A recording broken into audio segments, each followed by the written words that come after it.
Hello and welcome to my channel, Cali Legends Media. First of all, I'd like to thank all of the people that have subscribed to my channel.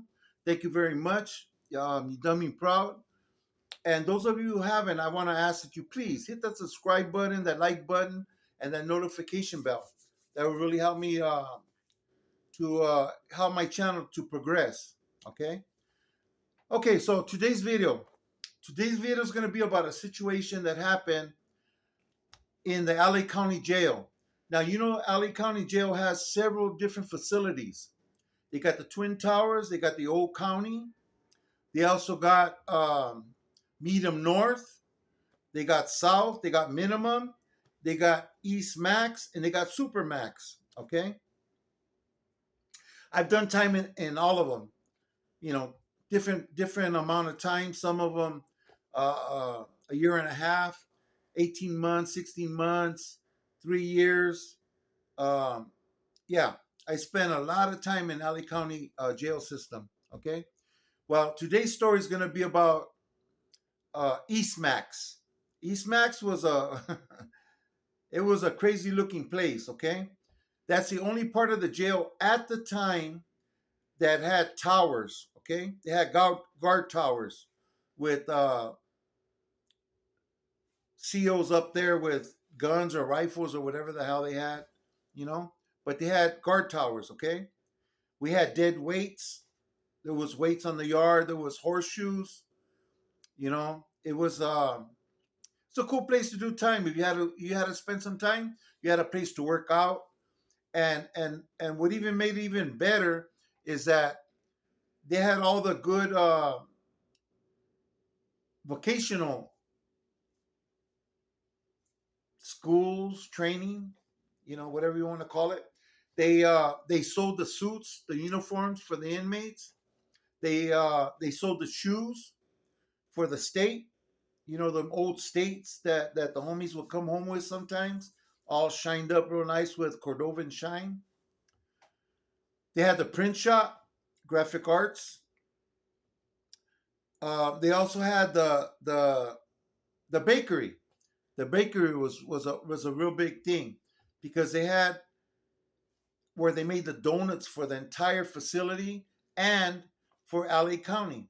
So we were making donuts to send to all the different facilities. So you could imagine the kind of donuts that we ate. They also had the ODR.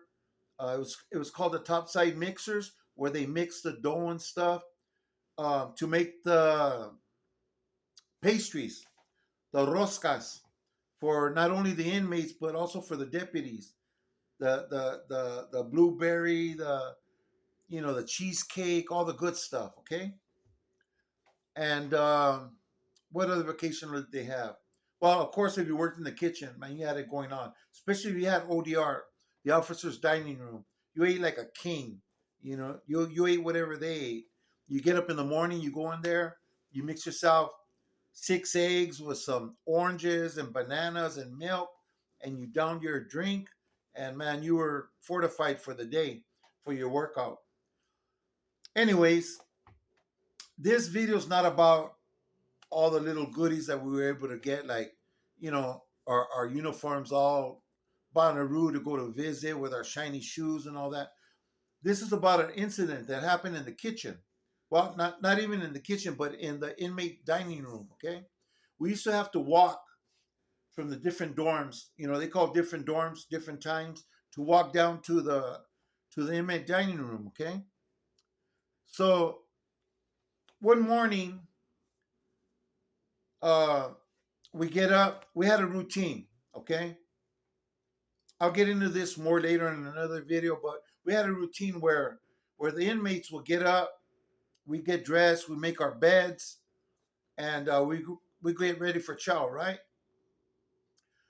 And one of the inmates in our car, in our Ramfla, in the group that we had, would go up to the gate, stop all the other inmates from going through the gate, and let all of our people through. Okay, and we were deep. There was a lot of us. Okay, so once the last guy went out of the dorm, then he would follow suit, And the rest of the guys knew, okay, you guys can go now. So we walk down the hallway, down to the chow hall. We get our trays and we go sit down, okay? And the way it worked was the different the different dorms were being released.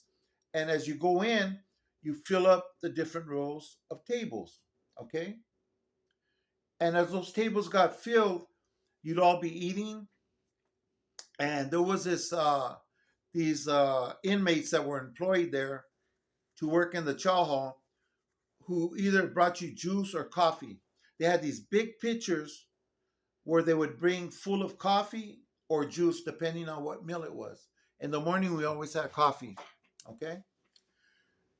And this one day, this one inmate took it upon himself to just go and serve other people when the people on my table were asking for more beverages, right? So finally, he comes over to our table and he slams the two pitchers down on the table, makes a mess, and says, "Man," tells one of the guys, "Man, why are you hollering and stuff, man? I heard you guys. Why you acting like little bitches, you know?" Now, there's certain things you don't say in jail, certain things you don't call another man. Okay, uh, that was a bell already. You know, I already had it in my mind. Hey, this guy's got to get got. Okay, you don't talk to people that way. It's disrespectful. And he did this in the whole chow hall. People are listening. People are watching. Okay, and everything you do in jail reflects back on you. Okay. So, anyways, one of the guys on my table gets in a little argument with him, and I'm sitting there. I'm on the last seat on the corner where this man is standing. Okay, and he's leaning up on the table. He's got his package, okay, pressed up against the table by my tray, and he's telling this man who's seated like about halfway in the middle of our table, telling him derogatory terms, calling him the N word and this and that. You know, he was a brother, and pressing his package all up on the table where I have my tray. You know, and I'm like, "Hey, man, excuse me, man, can you back up a little bit? You know, you don't have to have all your stuff right here, all up right here where I got my food." And he's still arguing with this guy, and I tell him, "Hey, dude, back up! You're spitting all over my food." He was, you know, spit was flying out of his mouth. This guy was mad at the guy he was arguing with, right?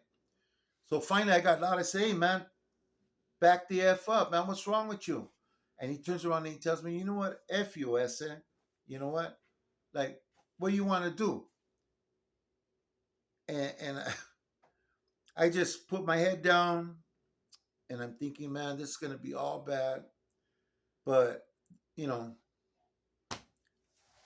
this guy's pushing the wrong button already. So he goes back over to the corner where they have these like tinas, these big barrels where they scoop up the juice and stuff, you know, that they're the Kool-Aid or whatever, you know, that they're giving the inmates to drink, right? Or the coffee or whatever they got. And I'm sitting there and I'm so livid, man, because you know, I can't eat my food. I can't. I don't know if this guy spit in it, you know? And besides that, I was upset by the manner that he was speaking to the guy at my table and stuff, and the way he talked to me. Like I flipped out. I had my one of my brothers was with me at the time. He was busted with me. He was sitting to my left. So I'm sitting there and I'm thinking, you know what? I'm just gonna do this right now. You know, right here.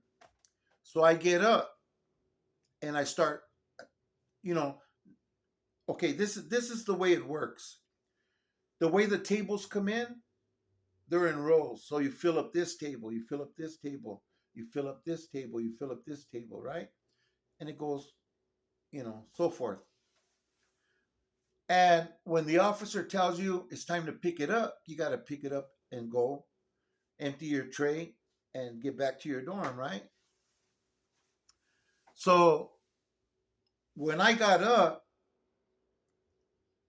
little did I know what happened. But when I got up, at the moment when I got up, I went on my own, okay, and I went towards the corner where this guy was at. Right. I found out later his name is Boxer. Okay, he was a brother. His name was Boxer, and he was over there by the corner with all the other brothers, scooping up these pitchers of stuff, taking them to different tables. Right. And as I was approaching that corner, I could hear them tell him, "Hey, man, hey, here comes that essay. Watch out because, he's tripping," right? And as I'm walking towards him, I noticed the deputy that was watching the chow hall. He turned around on me and he started looking at this mural that was against the wall. If I'm not mistaken, it was a mural of John Wayne and some country stuff, some cows, some other kind of country kind of scenery, right? So the officer turns around and he folds his hand and he starts like looking at the painting, right? And I walk behind him and I'm like, what the hell? This guy's not even watching, right? And I turn the corner and this guy Boxer's over there in the corner with like two pitchers like tripping on me, right? And I tell him, hey, what's up, man? You're out there hiding over there behind your homies and stuff. Like, what's up? And he just stood there and I kept walking like along the line like I was gonna throw my tray. Well, little did I know that the entire table had gotten up. My entire table. I told you the guy would hold when we're leaving the chow, he would hold the door and then we would all go and the last guy, he'd be the last guy once we were all out and we'd all walk to chow together, right? Well, little did I know this entire table had gotten up. So you could imagine we have all these tables full, full, full, and an empty table, right? My table, completely empty. They all got up and were walking behind me. And this officer had turned his back and he's just looking at the painting like, he's not caring, right? So this guy, Boxer, starts walking towards me. And right when he got close enough, I felt somebody grab my tray and I turned around and it was my little brother. My little brother pulled the tray from my hands and it was like perfect timing. He pulled the tray from my hands. I backed up and ñacas, I hit this guy, right? It was funny because he was in shower shoes. He left his two chanclas right there on the floor and he went flying, right? And the first thing I thought, the whole chow hall was going to jump. I thought we were going to all get off. But it didn't happen that way. What happened was this guy starts trying to stand up, trying to get his mind together, and that officer that had turned his back and was watching the wall already was on him and grabbed him and put him to the ground and handcuffed him. And my brother gave me back my tray, and the guys from my table were all pushing me and grabbing me like from the front and pulling me out to walk out, right? And we did. We just all walked out. We emptied our tray, and we're all walking back to the building. And I'm waiting for some more officers to come to stop us, right? Before we were able to get back to the building. But they didn't. We made it all the way back to the building, and that was it. That was the last we heard of it, right? Well, a couple of days. Well, that's not true. It wasn't a couple of days. It was quite some time later because I remember me and my little brother we got rolled up from West Side East Max. Um, Basically, I was running the dorm, and we had did something that we got told on, so they rolled us up. It was for Christmas. I remember they sent us back to the county jail on Christmas. Christmas Eve, we spent Christmas there at the LA County Jail, the old, the old side of the county. And then they shipped us back to East Max. So I'm in another dorm now. I'm not in the same dorm, the one that I had the keys for, right? I'm in another dorm. And here comes Boxer, man. He's walking through where the sheriffs sit. And his job is to bring refreshments for the sheriffs. orange juices, milk, donuts, coffee, whatever they need.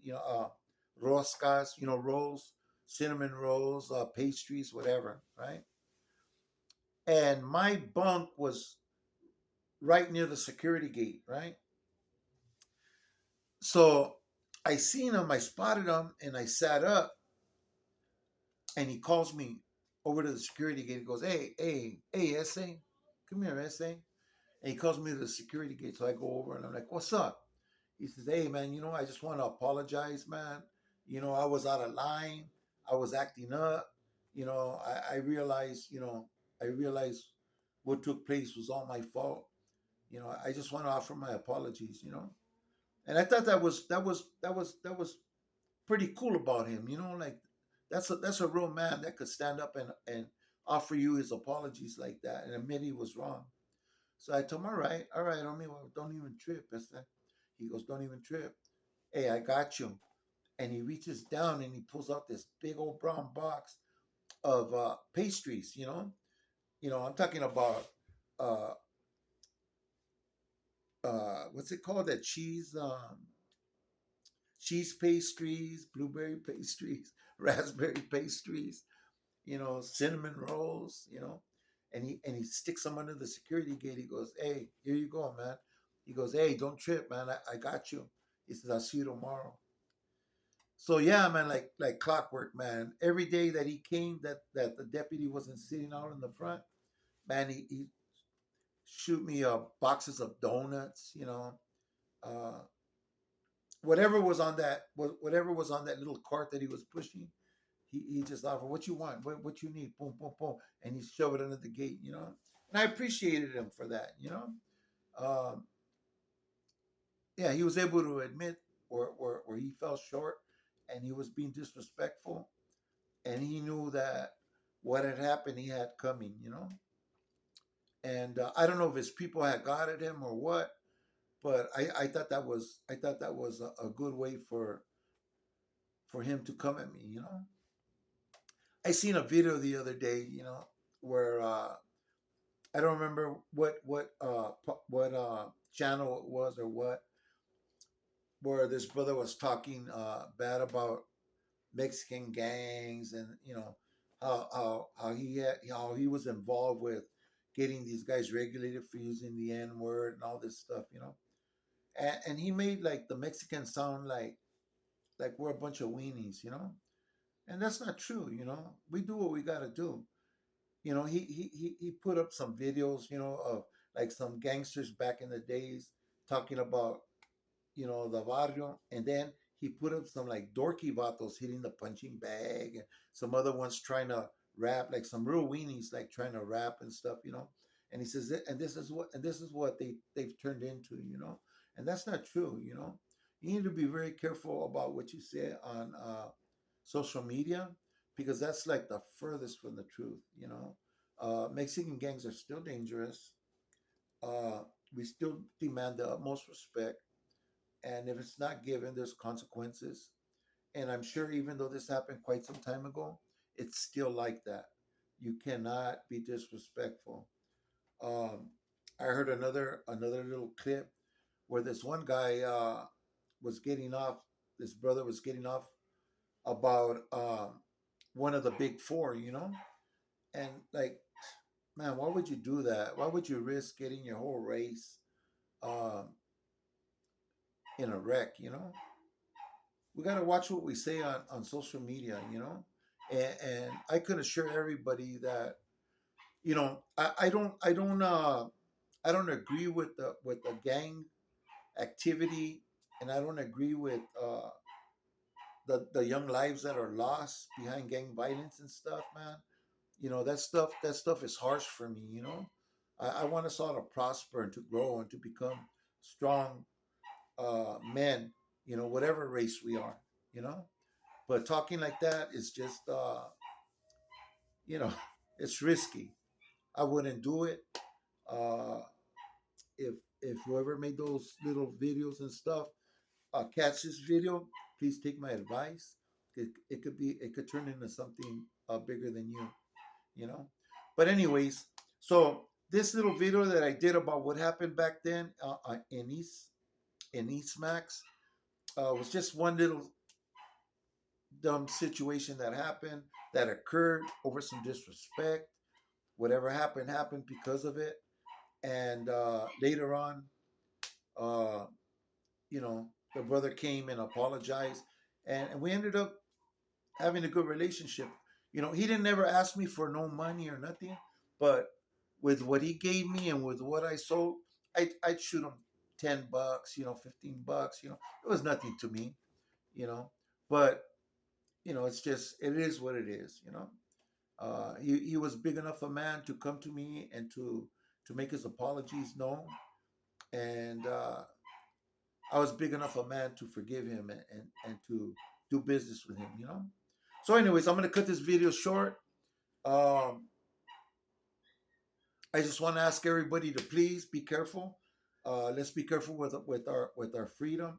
Let's hang on to it like something precious. You know, those of you that have kids, hey, man, let's stay out here for our kids, man. Let's do our kids righteous, and uh, and our women too. You know, they need us. You know, we disappear on them, they're gonna be on their own, man, just floating on their own. And anyways, I'm gonna end this video. Hope to see you on the next one. Those of you that haven't subscribed to my channel, please hit that subscribe button, that like button, that notification bell, and help me to lift this channel up so we could continue to talk about the things we talk about. Okay, all right, man. Thank you for watching this video, and I hope to see you on the next one. Thank you very much.